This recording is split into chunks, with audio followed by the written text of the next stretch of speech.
السلام علیکم ورحمۃ اللہ وبرکاتہ۔ علم حدیث کے اندر ہمارے علماء کرام اس پہ گفتگو کرتے ہیں کہ علم حدیث کا آغاز کب ہوا، علم حدیث کی تدوین ہوئی، اس کو لکھا گیا اور اس کو جمع کیا گیا، حدیثوں کو، روایات کو کتابوں کی شکل میں اس کو جمع کیا گیا۔ اس پہ بہت ساری کتابیں لکھی ہیں اس موضوع کے اوپر،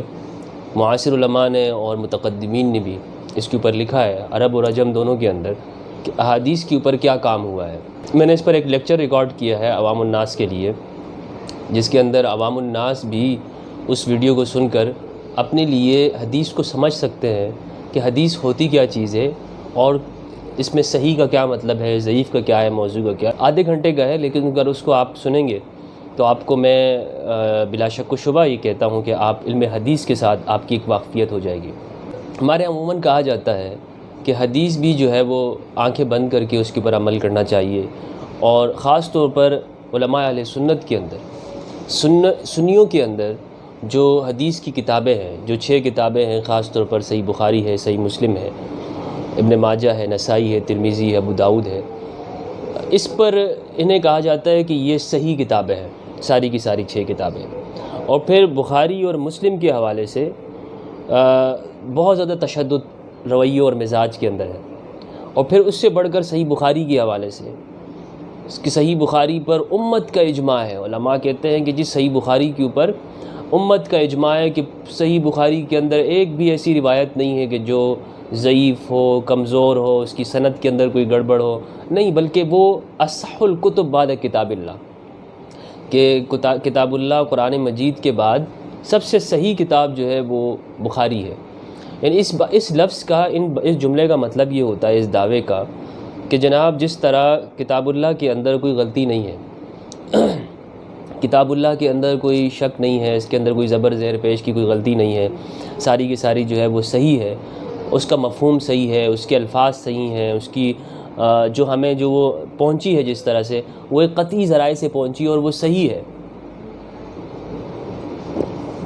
اسی طرح، بالکل اسی طرح جو روایات جو بخاری کے اندر ہیں، امام بخاری نے ان کو نقل کیا ہے، وہ بھی ساری کی ساری صحیح ہیں اور ہمیں اتھینٹک ذرائع سے معلوم ہوئی ہیں۔ اس بات کا مطلب یہ ہوتا ہے کہ اصح الکتب بعد کتاب اللہ، یہ عربی کے الفاظ ہیں، اصح الکتب بعد کتاب اللہ، کتاب اللہ کے بعد سب سے صحیح کتاب، یعنی دنیا کی ساری کتابیں جتنی بھی ہیں، چاہے وہ انگلش کے اندر لکھی ہیں یا اردو کے اندر ہیں، کسی بھی زبان میں لکھی ہیں، قرآن مجید کے نازل ہونے کے بعد، مکمل ہونے کے بعد اگر کوئی کتاب ہے تو وہ بخاری ہے، کہ جس کے اندر کوئی ڈاؤٹ نہیں ہے۔ یہ بہت بڑا دعویٰ ہے، اتنا بڑا دعویٰ ہے کہ اس کو سچا ثابت کرنے کے لیے ہمارے علماء کے پاس، اہل سنت کے علماء کے پاس کوئی اتھینٹک دلیل ہونی چاہیے، جو کہ میں آپ کو آگے بتاؤں گا کہ اس پر کوئی دلیل موجود نہیں ہے۔ اچھا، اس پر ایک دلیل یہ دیتے ہیں کہ جی اجماع امت ہے، امت کے علماء کا اجماع ہے۔ اجماع اہل سنت کے ہاں جو کسی چیز کو ثابت کرنے کے جو 4 ذرائع ہیں، کتاب اللہ ہے، سنت رسول ہے، اجماع اور قیاس، یہ 4 ہیں۔ اس میں 2 بنیادی طور پر اصل ہیں اور 2 بعد والے جو ہیں وہ تابع ہیں ان کتاب اور سنت کے، لیکن وہ کہتے ہیں اجماع ایک مستقل، ایک کیا ہے، کسی حکم کو ثابت کرنے کا ایک بہت بڑا ذریعہ ہے، مصدر ہے۔ تو کہتے ہیں چلے ہم اس بات کو مان لیتے ہیں کہ اجماع ہے۔ وہ اس پر یہ کہتے ہیں کہ جناب بخاری کی صحت کے اوپر، بخاری کے درست ہونے کے اوپر، کہ اس میں ہر روایت درست ہے، امت کا اجماع ہے، جبکہ میں آگے بتاؤں گا کہ یہ بات بھی درست نہیں ہے کہ اس پر امت کا اجماع ہے، بلکہ اس میں اختلاف ہے۔ اچھا، تو یہ دعویٰ جو شروع میں نے آپ کو بتایا کہ اصح الکتب بعد کتاب اللہ کا دعویٰ ہے، اس پر جو دلیل ہے وہ اجماع کی ہے، اور کوئی دلیل نہیں۔ یعنی قرآن میں تو ایسا نہیں ہے نا کہ آیا ہو کہ جی بخاری کے اندر جو روایات ہیں وہ ساری کی ساری صحیح ہیں، یا حدیثوں کے اندر ایسا آیا ہو کہ جس میں کوئی حدیث آپ صلی اللہ علیہ وسلم نے فرمائی ہو کہ بخاری کے اندر جو روایت ہوگی وہ میری ہوگی، ایسے اس طرح کی تو کوئی بات نہیں ہے۔ تو جو دلیل ہے وہ کیا ہے؟ اجماع کی دلیل ہے۔ میں نے ایک اصول آپ کو بتاتا چلوں، اس کو آپ یاد رکھیں، اس کو بنیادی طور پر یہ اصول آپ نے حدیث کو سمجھنے کے لیے، یا کہ حدیث کی کتاب کو سمجھنے کے لیے، یا دنیا بھر کی کتابوں کو سمجھنے کے لیے قرآن نے ایک اصول دیا ہے، ایک آئین دیا ہے، ایک کانسٹیٹیوشن دیا ہے، اور وہ یہ ہے کہ کتاب اللہ کے علاوہ کہیں اور دنیا کی جو بھی کتاب ہوگی اس میں اختلاف ہوگا، اس کے لفظوں کے اندر، اس کے الفاظ یا معانی ایک دوسرے سے مفاہیم ٹکرا رہے ہوں گے، اور اس میں سچ اور جھوٹ کی آمیزش ہو سکتی ہے، تناقض ہو سکتا ہے۔ مصنف نے پہلے صفحے پہ ہو سکتا ہے کچھ لکھا ہو اور 200 300 1000 صفحے کے اوپر جا کر کچھ اور لکھا ہو، کیونکہ انسان ہے، انسان کے خیالات بدلتے رہتے ہیں، انسان کا خیال ایک جیسا نہیں ہوتا، تو ممکن ہے اس کے اندر تبدیلی ہو سکتی ہے۔ اور قرآن کے اندر ایسا نہیں ہے، قرآن نے اس کو صاف لفظوں میں کہا ہے، اپنے لیے دلیل اور حجت کے طور پر پیش کیا ہے۔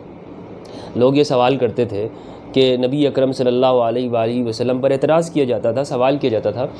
کہ آپ یہ جو کتاب لے کر آئے ہیں یہ اپنی طرف سے بنائی ہوئی ہے، گھڑی ہوئی ہے، یا کہیں سے سیکھی ہوئی ہے، کسی سے پڑھ کر آئے ہیں، کسی اہل کتاب سے، کہیں سے کسی یونیورسٹی یا درس لے کر آئے ہیں؟ تو اللہ تعالیٰ نے فرمایا ایسا نہیں ہے، یہ نبی امی ہیں اور ان پر ہم نے اپنی کتاب کو نازل کیا، اپنی کتاب کو اتارا ہے، انہوں نے کہیں سے پڑھا نہیں ہے۔ اور اس کے اوپر دلیل یہ ہے، سب سے بڑی دلیل یہ ہے کہ لو کان من عند غیر اللہ لوجدوا فیہ اختلافا کثیرا، اگر یہ کتاب اللہ کی کتاب کسی اور کی طرف سے ہوتی، کہیں سے پڑھی ہوئی ہوتی، کسی اور سے لائی ہوتی، تو اس میں اختلاف کثیر ہوتا، تھوڑا بہت اختلاف نہیں، معمولی درجے کا اختلاف نہیں، بلکہ اختلاف کثیر ہوتا، حد درجے کا اختلاف ہوتا۔ کیوں؟ اس لیے کہ انسان کا جو عمل ہوتا ہے، انسان کی جو تخلیق ہوتی ہے، آپ دنیا کے اندر دیکھ لیں، اس کے اندر اختلاف ہوتا ہے، اپڈیٹس آتی رہتی ہیں اس کی۔ ایسا ممکن نہیں ہے کہ ایک دور کے اندر چیز انسان کر لے تو وہ آخر دور تک ایسا نہیں ہے۔ انسان کی جو ذہنی کاوش ہوتی ہے ابتدائی دور میں وہ بہت بیسک طور پر ہوتی ہے، پھر آگے جا کر اگلے دور میں وہ کچھ اور ہو جاتی ہے، پھر اگلے دور میں جا کے کچھ اور ہو جاتی ہے۔ یہ سائنس اور ٹیکنالوجی اور ہر اس کے اندر جو ہے یہ قاعدہ ہے، یہ چلتا ہے دنیا کے اندر۔ آپ سافٹ ویئرس کے اندر دیکھ لیں کہ اپڈیٹس ہوتے رہتے ہیں۔ وہ کیوں ہوتے ہیں؟ اس لیے کہ انسانی کاوش ہوتی ہے، انسانی ذہن کی اختراع اور ایجاد ہوتی ہے۔ تو اگر یہ کتاب اللہ انسانی ذہن کی اختراع اور ایجاد ہوتی تو اللہ تبارک و تعالیٰ فرماتے ہیں کہ لوجدوا فیہ اختلافا کثیرا، یہ اس کے اندر بہت اختلاف پاتے، لیکن ایسا تو نہیں ہے، اختلاف نہیں دیکھتے اس میں، بلکہ قرآن مجید کے اندر کوئی آیت دوسری آیت کے متعارض متناقض نہیں ہے، متباین نہیں ہے، بلکہ متوافق ہے اور ایک دوسرے کو تصدیق کرنے والی ہے۔ اسی لیے یہ آپ بنیادی طور پر اصول یاد رکھیں کہ دنیا کی جتنی بھی کتابیں ہیں اس حوالے سے یہ قرآن، یہ میں نے نہیں اصول اپنایا ہے کہ جی مفتی ہمدرد یہ کہہ رہے ہوں کہ جناب آپ قرآن کے علاوہ جتنی بھی کتابیں ہیں ان میں اختلاف ہو سکتا ہے، قرآن میں نہیں، یہ میں نے نہیں بتایا، یہ اللہ تبارک و تعالیٰ نے ہمیں اسٹڈی کرنے کا طریقہ بتایا ہے کہ یہ ہے۔ دوسرا جو ہے وہ بنیادی طور پر جو چیز یاد رکھنی ہے وہ اس بات کو سمجھنا ہے، جو روایات کے لیے ہمارے علماء عموماً ہمیں نہیں بتاتے ہیں کہ روایات، یہ تو بتاتے ہیں کہ جی روایات کو جمع کیا گیا، تدوین حدیث ہوئی، صحابہ کرام نے اس کو جمع کیا، بخاری نے اور خود نبی اکرم صلی اللہ علیہ وسلم کے دور سے اصحاب کرام نے اس کو لکھنا شروع کیا، ٹھیک ہے مان لی بات، لیکن یہ نہیں بتاتے کہ کس دور سے شروع ہوا اور کیوں شروع ہوا، کیوں روایات کو جمع کرنے کی ضرورت کیوں پیش آئی، روایات کی اس میں دراصل روایات کو جو لکھا گیا اور جمع کیا گیا وہ کیوں، اس حوالے سے جو میرا موقف ہے وہ آپ اس کو دیکھیں کہ یہ نہ صرف میرا بلکہ عرب کے مشہور مفکر علامہ حسن فرحان المالکی حافظہ اللہ کا بھی یہی موقف ہے، اور انہوں نے اس پر کافی لیکچر بھی دیے ہیں، آپ یوٹیوب پر دیکھ سکتے ہیں، عربی کے اندر موجود ہیں، ان کی کتابیں بھی ہیں اس کے اوپر۔ انہوں نے یہ بات لکھی ہے کہ اس کے جو بنیادی ہے یہ احداث تاریخیہ ہے، سیاسی اسباب ہے، اور مختلف مذاہب اور فرقوں کی ابتدا کی وجہ سے روایات کی جمع اور تدوین شروع ہوئی ہے۔ مختلف سیاسی مراحل ہوئے، اہل شیعہ اور اہل سنت کا، اہل تشیع اور اہل سنت کے آپس کے ٹکراؤ اور جھگڑے اور فرقوں کا آغاز، اور پھر مختلف حکمرانوں کا جور و ستم، ظلم و استبداد، انہوں نے انہیں اس بات پر مجبور کیا کہ حدیثوں کی روایات کی جائے، کیونکہ ایک فرقہ دوسرے فرقے کو، ایک جماعت دوسرے جماعت کو، ایک گروہ دوسرے گروہ کو ایکسیپٹ نہیں کرتا تھا، تو جب وہ ایکسیپٹ نہیں کرتے تھے تو لازمی بات ہے ان کی دوسرے کے لیے اس کے خلاف لڑنے کے لیے یا اس کے اوپر ان کے لیے کوئی ایسا ان کے پاس دلیل ہونی چاہیے تھی جسے ہم کہہ سکیں کہ یہ خدا کی جانب سے ہے۔ تو انہوں نے کہا کہ جناب یہ مثلاً آپ دیکھیں کہ جو 73 فرقوں والی روایت ہے جس میں کہتے ہیں کہ جی 72 فرقے جو ہے وہ جہنمی ہے، ایک فرقہ ناجیہ جو ہے وہ جنت میں جائے گا۔ اب یہ روایت ہر فرقہ جتنا بھی جو بھی ہمارے ہاں موجود ہیں وہ سارے فرقے کہتے ہیں کہ جی میں ہی جنت میں جاؤں گا، ہمارے ہاں جو ہمارے زمانے کے جو ہے وہ دیوبندی فرقہ وہ کہتا ہے کہ جی اہل حق دیوبندی ہیں، بریلوی کہتے ہیں کہ جی فرقہ ناجیہ بریلوی ہیں، اہل حدیث اسی طرح کہتے ہیں، شیعوں کا یہی ہے، شیعوں کے اندر بھی یہ روایت ایکسیپٹ کرتے ہیں۔ تو کیا ہے جناب، ہوا یہ ہے اسی طرح بالکل شروع کے دور کے اندر مختلف فرقے جب وہ آغاز ہوا تو علماء اہل حدیث نے معتزلہ کے خلاف روایات نکالنے شروع کر دی۔ آپ کو روایات کے اندر جو ہے وہ عقل کے خلاف، مثلا چونکہ معتزلہ جو ہے وہ عقل سے کام لیتے تھے کہ نصوص کو سمجھنے کے لیے، مفاہیم کو سمجھنے کے لیے عقل جو ہے وہ سامنے رکھتے تھے، تو ہمارے علماء جو ہے علماء حدیث انہوں نے عقل کے خلاف روایات گڑھ لی۔ اسی لیے آپ کو روایات کتابوں کی جو آپ کی ہمارے ہاں جو ہے بخاری، مسلم، ابن ماجہ، اس کے اندر آپ کو عقل کی اہمیت کے اندر اوپر کوئی روایت آپ کو نظر نہیں آئے گی، کوئی باب نظر نہیں آئے گا، باب اہمیت العقل فی الاسلام، اہمیت العقل فی القرآن نہیں، اہمیت التدبر فی القرآن، اہمیت التفکر فی القرآن نہیں، تدبر، تفکر، عدل یا جناب یہ عقل کا یہ لفظ آپ کو نظر نہیں آئے گا اس کی اہمیت کو بیان کرتے ہوئے۔ کیوں نظر نہیں آ رہا؟ اس لیے چونکہ وہ فرقہ وہاں پر ایسا وجود میں آ گیا تھا کہ جس سے اہل حدیث کو اختلاف تھا، علماء حدیث کو اس فرقے سے اختلاف تھا، اور وہ فرقہ عقل کی بات کرتا تھا، تو اس لیے انہوں نے عقل کی اہمیت کے اوپر باوجود اس کے کہ قرآن مجید کے اندر بار بار افلا یعقلون، افلا یعقلون، افلا یتدبرون، افلا یعقلون، افلا ینظرون، عقل کی اہمیت کو بیان کیا گیا ہے، تفکر، تدبر اور کائنات کے اس پورے نظام میں غور و فکر کے بارے میں کہا گیا ہے۔ لیکن علماء اہل حدیث نے چونکہ ان کا معتزلہ کے ساتھ جھگڑا چل رہا تھا، معتزلہ کے ساتھ ان کا اختلاف تھا عقل کے اندر، انہوں نے ان روایات کو لیا ہی نہیں ہے۔ چند روایات آپ کو نہج البلاغہ کے اندر ملیں گی، اس کے علاوہ آپ کو کہیں نہیں ملیں گی۔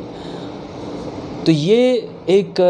بڑا المیہ ہے جو جسے بیان نہیں کیا جاتا، جسے بتایا نہیں جاتا کہ ان روایات کو اصل میں ضرورت کیا پیش آئی کہ جی روایات لکھی جائے، ضرورت کیا پیش آئی کہ جناب ان روایات کو جمع کیا جائے، تدوین کی جائے، اس کو لکھا جائے۔ آپ جو ہے وہ راویان کو دیکھیں، جیسے حضرت ابو ہریرہ ہے، ان سے روایتیں مروی ہیں،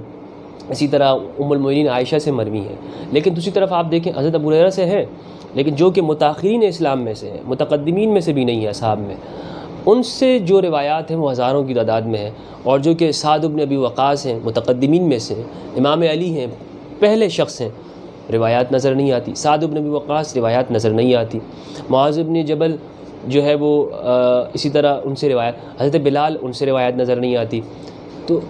خود ابو بکر رضی اللہ عنہ، حضرت عمر، ان کی روایات کم ہیں۔ اس کی وجہ یہی ہے کہ انہوں نے جو آگے حضرت ابو ہریرہ کا چونکہ بنو امیہ کے ساتھ ایک بہتر تعلقات تھا، تو جو حکومت تھی انہوں نے ان کو ایکسیپٹ کیا اور ان کی روایات کو آگے پھیلایا، زیادہ طور پر ان کی روایتوں کو آگے مشہور کیا، وگرنہ تو سعد بن ابی وقاص حضرت معاویہ کے دور میں سعد بن وقاص، یہ صحیح مسلم کی روایت ہے کہ حضرت معاویہ نے ان سے کہا کہ آپ علی کو گالیاں کیوں نہیں دیتے ہو؟ تو انہوں نے کہا کہ میں علی کو گالیاں کیوں دوں، ان کی یہ صفات ہیں جو میں نے نبی اکرم صلی اللہ علیہ وسلم سے سنی ہے، آپ نے خود ہی رسالت مآب نے جو فرمایا ہے، میں اس کے بعد ان کو گالی کیسے دے سکتا ہوں؟ تو حضرت سعد بن ابی وقاص باوجود اس کے کہ ایک متقدمین اسلام کے اندر ہیں، ان سے روایات نہیں ہیں، ان سے روایات کم نظر آتی ہے، چونکہ حکومت کے جو اس وقت حکومت تھی، ریاست تھی، ان سے خوش نہیں تھی، ان کے بارے میں اچھا وہ نہیں رکھتی تھی، وہ حضرت علی کے بارے میں انہوں نے ان کو اچھا رسپانس نہیں دیا، تو ان سے روایات نہیں ہیں۔ اسی طرح آپ دیکھیں اہل حدیث، اہل عقل سے روایات نہیں کرتے، امام حنیفہ سے روایات نہیں ہیں، صحیح بخاری کے اندر روایات آپ کو امام بخاری نے جو ہے وہ امام حنیفہ سے نہیں لی ہیں، اس کے باوجود کہ وہ ان سے اختلاف کرتے ہیں، لیکن امام حنیفہ سے روایت نہیں لیتے ہیں۔ کیوں نہیں لیتے؟ تو اس کا جو وجہ ہے بنیادی طور پر بہت سے لوگ اس کو فرقے کا یا فقہ کا اختلاف سمجھتے ہیں، ایسا نہیں ہے، بلکہ وہ سیاسی نظریے کی وجہ سے۔ امام بخاری کی جو سند ہے علی ابن مدینی اور زہری تک جو جاتی ہے، جو ان کے اساتذہ ہیں، آپ دیکھیں کہ زہری جو ہے وہ ہشام بن عبد الملک کے جو ہے اس کے اندر تھے، اس کی فوج کے سپاہی تھے، اور یہ اساتذہ میں آتے ہیں، یعنی کہ سند میں آتے ہیں امام بخاری کے، جبکہ امام حنیفہ جو ہے اسی طرف اس ہشام بن عبد الملک کی جو حکومت ہے اس کے خلاف ہیں، امام زید کے ساتھ کھڑے ہوئے ہیں۔ اہل تشیع کے بارے میں امام حنیفہ نے جو ان کے امام ہیں، امام جعفر صادق علیہ السلام، امام زید علیہ السلام، امام باقر سے استفادہ کیا، ان سے پڑھا، امام جعفر صادق سے پڑھا، امام زید کے لیے امام حنیفہ نے ان کی حمایت کے اندر فتویٰ دیا ہے، امام زید کے لیے آپ نے بلکہ درہم دنانیر بھی بھیجے، سب نے لکھی یہ بات۔ تو آپ حکومتوں کی نظر میں آپ صحیح نہیں تھے، ہوتا ہے نا ریاست کی حکومت کے نظر میں جو بندہ سیٹ نہیں ہوتا، اس کے چاہے کتنا ہی بڑا عالم ہو، اس کے فتووں کو آگے نہیں لے کے جایا جاتا، اس کو ان سے جو ہے وہ نہ ان پہ آپ میڈیا پہ بات سنتے ہیں، نہ ان کی آپ ان کو زیادہ سے زیادہ کم کرنے کی کوشش کی جاتی ہے۔ تو امام حنیفہ کے ساتھ بھی یہی ہوا کہ امام حنیفہ نے جو روایات ہیں، یا جو آپ کے جو وہ محدثین نے نہیں لیا، بلکہ محدثین نے آپ کے اوپر فتوے لگائے۔ احمد بن حنبل کے جو بیٹے ہیں عبداللہ بن امام احمد بن حنبل، انہوں نے تکفیر کی ہے امام حنیفہ کی۔ آپ خطیب بغدادی کی خطیب بغدادی دیکھ لیں، تاریخ بغداد دیکھ لیں، تکفیر ہے۔ تو تکفیر امام ابو حنیفہ جیسے شخص کی بھی کی گئی ہے۔ بنیادی وجہ میں نے آپ کو بتا دی، وہ سیاسی اختلاف، کہ امام ابو حنیفہ ان تمام واقعات کے اندر جس میں ائمہ اہل بیت اس دور کے ظالم حکمرانوں کے سامنے سیسہ پلائی دیوار بن کے کھڑے ہوئے، یا انہوں نے خروج کیا ان حکمرانوں کے خلاف، یا انہوں نے نعرہ جہاد بلند کیا، یا انہوں نے حق کی بات کی، ظلم کے خلاف سامنے آئے، امام ابو حنیفہ نے ان کی حمایت کی اور کہا کہ وہ درست ہے۔ وہ لوگ جو ظلم کے خلاف باہر آئے ہیں، امام حنیفہ نے ان کے ساتھ دیا۔ تو حکومتیں اور ریاست جو اس دور کی تھی، اس کے جو کے سامنے آپ بہتر شخص نہیں تھے، آپ ان کی نظر میں پسندیدہ شخص نہیں تھے۔ اور امام بخاری ایسی چیزوں میں جو ہے وہ انہوں نے کیا کیا، امام حنیفہ سے ایک روایت تک نہیں لی۔ یہ بات درست ہے کہ آپ یہ دیکھیں کہ اس کے اندر امام بخاری رحمہ اللہ، اس کے اندر میں ان کی کوئی نیت کے اوپر شک نہیں کر رہا ہوں، لیکن یہ محدثین کا عمومی رویہ تھا۔ اس میں ایسا نہیں ہے کہ ہم یہ کہہ سکیں کہ جی امام بخاری نے ایسا جو کیا ہے تو کوئی بغض و عناد نہیں، یہ اصل میں شروع میں ایک گروہ بن گیا تھا، اور وہ گروہ جو ہے ان کا طریقہ کار یہی تھا کہ اس کے اندر وہ ہر وہ روایت اس شخص سے نہیں لیتے تھے جو اس دور کے اندر جو اکثریت کے ساتھ نہیں ہوتا تھا۔ تو امام ابو حنیفہ رحمہ اللہ سے حدیث نہ لینے کی بھی یہی وجہ ہے۔ تو مختصر طور پر میں یہ عرض کر رہا تھا کہ حدیث کی جو تدوین ہے، جو ہمارے علماء کہتے ہیں بڑے زور و شور، جی حدیثیں جو لکھی گئی ہیں تو اس کی وجہ یہ ہے کہ دین کو محفوظ کرنا تھا، یا تو یہ اس کی وجہ نہیں ہے، بلکہ اس کی وجہ وہی ہے جو میں نے آپ کو بتائی، فرقوں کی ابتدا اور سیاسی جماعتوں اور سیاسی گروہوں کا آغاز، اور پھر اس کی وجہ سے روایتوں کو جو ہے وہ لکھا گیا۔ اب آتے ہیں اپنے اصل موضوع کی طرف، کہ جو یہ کہا جاتا ہے کہ جی امام بخاری نے جو کچھ صحیح کے اندر لکھا ہے وہ ہر آخر ہے، اس سے کسی نے اختلاف نہیں کیا، اس پر اجماع امت ہے، تمام امت کا اجماع ہے کہ جناب بخاری جو ہے وہ صحیح درجے کی کتاب ہے، اس پر کسی درجے کا اختلاف نہیں کر سکتے ہیں۔ تو یہ جو بات ہے، میں اس پر پہلے بھی ویڈیوز بتا چکا ہوں، اور بتایا میں نے، اس پہ نشاندہی کی ہے کہ بخاری کے اندر کون کون سی موضوع روایت ہے، غلط نہیں، من گڑت وہ روایت نہیں کہ جو ضعیف ہو، کمزور ہو، نہیں، بلکہ وہ روایت جو جھوٹی ہے، رسول اللہ صلی اللہ علیہ وسلم کے اوپر ان کو باندھا گیا ہے، جھوٹ بولا گیا ہے۔ بلکہ امام ابو بکر جساس الرازی الحنفی رحمہ اللہ اپنی کتاب تفسیر احکام القرآن کے اندر لکھتے ہیں کہ حدیث السحر کے بارے میں، جادو کے بارے میں، کہ نبی صلی اللہ علیہ وسلم پر جادو ہوا، وہ لکھتے ہیں کہ جی جناب علی، یہ روایت جو ہے من وضع الملاحدہ، ملحدین نے، دین اسلام کے دشمنوں نے اس کو وضع کیا۔ یہ کتنے بڑی دعویٰ، یہ تو ابھی علماء جو کہتے ہیں کہ جی ممبر پہ بیٹھ کر ایک بھی ایسی روایت نہیں ہے جو بخاری کے اندر کمزور ہے، یا کمزور درجے کی بھی نہیں ہے، بہت بڑا دعویٰ کرتے ہیں، بہت بڑا، اور کہتے ہیں کہ جی اس پہ اجماع امت ہے۔ امت کا کوئی اجماع نہیں ہے۔ پہلا جو دعویٰ ہے اس کو ہم رد کرتے ہیں کہ جی امت کا اجماع، بخاری کے اوپر امت کا اجماع ہے، کوئی روایت کمزور درجے کی نہیں ہے، اس کے اوپر، اس میں کوئی ایسی روایت نہیں ہے جس پر علماء نے گفتگو کی ہو۔ تو پہلے میں عرض کرتا چلوں، اس پر امت کا اجماع نہیں ہے۔ امت کے اندر اہل تشیع شیعہ اس کو نہیں مانتے کہ جی بخاری ساری کی ساری صحیح ہے، بلکہ وہ تو اس کو بالکل سرے سے ہی نہیں مانتے، ان کی اپنی کتابیں ہیں۔ زیدیہ اس امت کا حصہ ہیں، وہ اس کو نہیں مانتے۔ فرقہ عباضیہ عمان کا، وہ ایسے نہیں مانتے کہ یہ پوری کی پوری کتاب بخاری صحیح ہے، نہیں تسلیم کرتے۔ اور اسی طرح دیگر فرقے جو اسلام کے اندر ہیں اس کو ایکسیپٹ نہیں کرتے. تو اس کا مطلب ہے کہ جب وہ نہیں مانتے تو پھر یہ امت کا اجماع نہیں ہے. امت کس چیز کا نام ہے؟ امت تو بھائی یہ ساری امت ہے نا. اگر آپ اس کو امت مانتے ہو، اہل شیعوں کو بھی اس کو اندر شامل کرتے ہو، زیدیہ کو بھی، یا عباضیہ، ان فرقوں کو، اگر ان کو آپ امت نہیں مانتے ہو تو پھر آپ بتا دو امت کون سی ہے. تو اس کے جواب میں پھر جو ہے وہ علماء اہل سنت کہتے ہیں، اس کے جواب میں علماء اہل سنت کہتے ہیں کہ جی نہیں، یہاں پر امت سے مراد دراصل جو ہے نا وہ اجماع اہل سنت ہے، کہ جی اہل سنت کا اجماع ہے. یہ بات بھی درست نہیں ہے. یہ بات بھی درست نہیں ہے کہ جی اس پر صرف اہل سنت کا اجماع ہے. کیوں؟ اس لیے کہ خود اہل سنت کے اندر بہت سے علماء نے صحیح بخاری کی روایات کو کمزور کہا ہے، ضعیف کہا ہے، کتابیں لکھی ہیں جس کے اندر انہوں نے بتایا ہے کہ جی اس میں کون کون سی روایات موضوع ہیں، ضعیف ہیں، کمزور ہیں، اور اعتراض کیا ہے. بہت ساری روایات کی نشاندہی کی گئی ہے، من گڑت کہا گیا ہے اسے، پھر اس کے اوپر جو ہے وہ کتابیں لکھی گئی ہیں. تو یہ دعویٰ بھی صحیح نہیں ہے اس میں. بلکہ خود میں آپ کو بتاتا چلوں کہ امام بخاری کی جو شخصیت ہے، امام بخاری کی کتاب نہیں، امام بخاری کی شخصیت کے اوپر ان کے زمانے کے علماء نے اعتراضات کیے ہیں. ان کے استاذ، ان کے شیخ امام زحلی ان کا نام ہے، انہوں نے منع کیا کہ ان سے حدیث نہ سنی جائے، اور بلکہ شہر سے نکلوایا گیا امام بخاری کو. امام جو ہے وہ رازیین جن کو کہا جاتا ہے، ابو حاتم الرازی، ابو زرع الرازی، ان کے بیٹے نے کتاب لکھی ہے الجرح والتعدیل. اس کے اندر لکھتے ہیں کہ جی یہ ان کے بارے میں ہمارے والد کا کیا رائے ہے. اسی طرح امام ابو الحسن الدارقطنی انہوں نے کتاب لکھی ہے الالزامات والتتبع، کہ الالزامات والتتبع، اس کتاب کے اندر 200 روایات جو ہیں وہ انہوں نے کہا ہے کہ یہ روایات صحیح نہیں ہیں، بخاری کی یہ روایات صحیح نہیں ہے. اس کے جواب امام ابن حجر عسقلانی حافظ الحدیث نے دیے ہیں، لیکن وہ لکھتے ہیں کہ اس کے اندر، ان جوابات کے اندر جو ہے وہ وہ بڑا بہترین تجزیہ انہوں نے کیا ہے کہ کچھ جوابات ایسے ہیں جو بہتر ہیں، کچھ جوابات ایسے ہیں جو کمزور درجے کے ہیں، اور کچھ جوابات ایسے ہیں جو کہ صرف اور صرف تکلف سے کام لیا گیا ہے. تو ابن حجر عسقلانی جیسے شخص وہ بھی اس بات کو مانتے ہیں کہ جی یہ جوابات جو ابو الحسن دارقطنی نے جو اعتراضات کی ہیں وہ ویلڈ ہیں.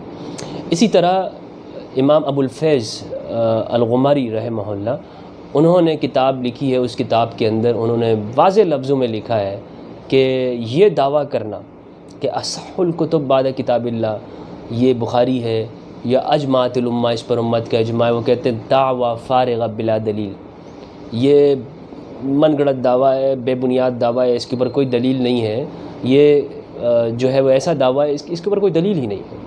ابو الفیض الغماری رحمہ اللہ علماء اہل سنت کے بڑے امام ہیں، ان کی کتابیں مطالعہ کرنی چاہیے، اور ہمارے جو ہے وہ اہل سنت کے جلیل القدر علماء میں سے ہیں. اہل سنت کے جلیل القدر، اپنے دور کے مفکر، محدثین، خاتم المحدثین ہیں، یعنی کہ انہوں نے جتنا حدیث کے اوپر کام کیا ہے، لاکھوں احادیث ان کو زبانی یاد تھی. حدیث اپنے دور کے وہ ایک بڑے جلیل القدر امام ہیں رحمہ اللہ، اللہ تعالیٰ ان پر رحم کرے. اسی طرح آپ دیکھیں کہ امام دارقطنی کا میں نے آپ کو بتایا، امام ابو الحسن دارقطنی رحمہ اللہ کا بتایا الالزامات و تتبع. اسی طرح ابو الفضل عمار الشہید کی کتاب ہے. اسی طرح جناب علی امام رازی رحمہ اللہ کا میں نے حوالہ دیا آپ کو کہ حدیث سحر کے بارے میں وہ کہتے ہیں کہ حدیث سحر یہ من ودع الملاحدہ. تو بخاری کی جو روایات ہیں ایسا نہیں ہے کہ جناب علماء نے کہہ دیے کہ بخاری کے اندر جو کچھ ہے وہ صحیح ہے. یہ بالکل اپنے دماغ سے اس چیز کو نکال دینا چاہیے. یہ سلفیہ نے اور اہل حدیث نے، محدثین نے موجودہ دور کے متقدمین کے نزدیک تو یہ بات تھی نہیں. خود مغاربہ کے نزدیک جو ہے وہ مسلم جو ہے وہ افضل ہے، علماء نشاپور کے نزدیک اسی طرح شاہ ولی اللہ کے نزدیک جو ہے وہ موطا امام مالک اصح الکتب ہے. تو یہ تو اختلاف ہے اس کے اندر، اس بات کے اندر بھی خود اختلاف ہے، اس دعوے کے اندر بھی، اس دعوے کے اوپر بھی کوئی اجماع نہیں ہے. اچھا، میں نے ایک بات یہ کہی ہے کہ میں نے ایک اصول بتایا ہے، اور اس اصول کو اہل عقل ہی جو ہے وہ جو قرآن مجید کے اندر غور و فکر کرتے ہیں، جیسے علامہ حسن فرحان المالکی اور دکتر عدنان ابراہیم، امام محمد الغزالی رحمہ اللہ، ان کے منہج کو دیکھتے ہوئے جو اصول ہے جو میں آپ کے سامنے بتا رہا ہوں، کہ آپ نے دیکھنا ہے روایات کو سب سے پہلے کہ روایات قرآن کی موافق ہے نہیں، قرآن مجید کے ساتھ جو ہے وہ کہیں ٹکرا تو نہیں رہی، قرآن مجید کی کسی آیت کے خلاف تو نہیں ہے۔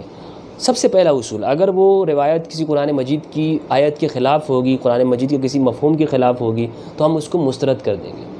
اس کو نہیں لیں گے۔ علماء اصول حدیث جو ہیں ان کے نزدیک یہ اصول نہیں ہے۔ روایت چاہے کتنی ہی قرآن کے اگینسٹ ہو،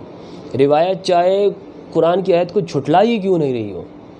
جیسے حدیث السحر ہے، جادو والی حدیث کہ جی نبی پر جادو کیا گیا، روایت کہتی ہے جی جی جی بالکل جادو ہوا، بخاری کی روایت ہے، قرآن کی بالکل مخالف ہے قرآنی آیات کی۔ ابوبکر جساس رازی نے کہا من وضع الملاحدہ، یہ ملحدین کی وضع کردہ ہے، لیکن محدثین اس کو لیں گے۔ کیوں لیں گے؟ اس لیے کہ جناب اس کی سند درست ہے، کہ جناب علی یہ تو جو زہری، علی ابن مدینی، سفیان ابن عیینہ، امام بخاری کی جو سند ہے، امام بخاری علی ابن مدینی اور وہ سفیان ابن عیینہ اور سفیان ابن عیینہ زہری سے، یہ سند ہے نا، تو یہ اگر یہ اشخاص ہوں گے، چاہے کتنا بڑا جھوٹ ہی کیوں نہیں ہوگا، کتنا بڑا ہی دین کے اوپر حملہ ہی کیوں نہیں ہوگا، کہیں گے کہ جناب علی بس یہ بات ٹھیک ہے۔ تو یہ محدثین اس کے نزدیک یہ اصول نہیں ہے، یہ اصول صرف جو قرآن مجید کو سمجھتے ہیں، جو خاصۃ اللہ ہیں، اہل القرآن ہیں، قرآنسٹ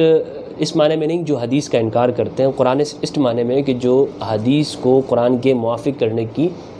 اس حدیث کو لیتے ہیں جو قرآن کے موافق ہوگی، اس حدیث کو چھوڑ دیتے ہیں جو قرآن کے مخالف ہوگی، اس حدیث کو لیں گے جو قرآن کے مخالف جو موافق ہوگی، اس کے جیسی ہوگی۔ تو کہنے کا مقصد یہ ہے، عرض یہ کر رہا تھا کہ یہ اصول ہے، اور پہلا اصول قرآن کی مطابق، دوسرا اصول جو ہے وہ عقل، کہ وہ روایات کسی عقل کے جو ہے وہ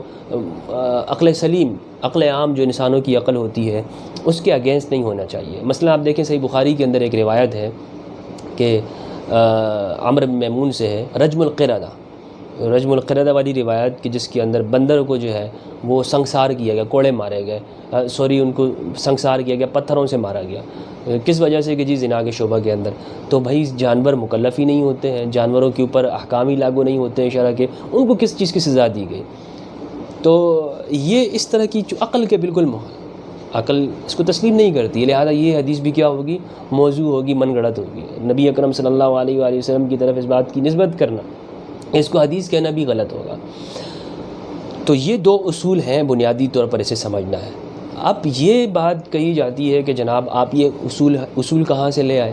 آپ نے یہ کیسے کہہ دیا کہ جناب ہم روایت کو جو ہے وہ دیکھیں گے، حدیث رسول کو دیکھیں گے، روایت کو دیکھیں گے کہ وہ قرآن کے موافق ہے یا نہیں ہے، قرآن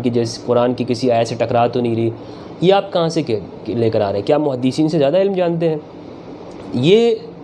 جو بات ہے کہ جو ہم نے جیسے کہی ہے کہ اس کو ہم دیکھنا ہے ہم نے کہ وہ قرآن کے مطابق ہے یا نہیں،